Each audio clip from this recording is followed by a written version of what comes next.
In this video, we'll be covering Indian Ride Command's new connected services features.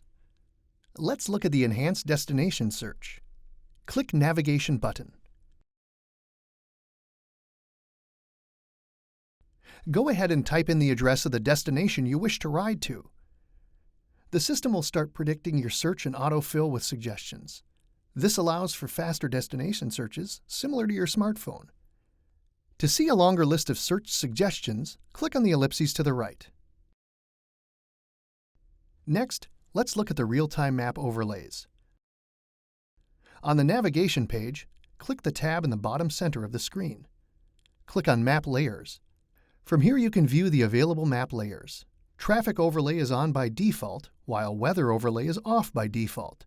However, both can be turned on and off as you please. Now let's look at the Enhanced Ride Command account connection. Click the Center Setting button. Select All Settings. Make sure you're in the General tab. Scroll down and select Ride Command Account. Enter in your username and password. Once logged in, any routes planned through your Indian Motorcycle Ride Command app can be copied to your motorcycle, and any vehicle planned routes and waypoints can be uploaded to your Ride Command account.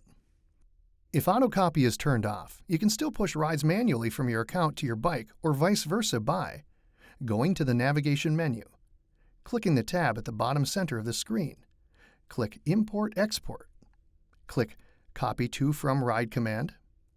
Here you can push rides from your bike to your account by clicking the arrows in the bike column, or push a ride from your Ride Command account to your bike by clicking the arrow in the Ride Command account column.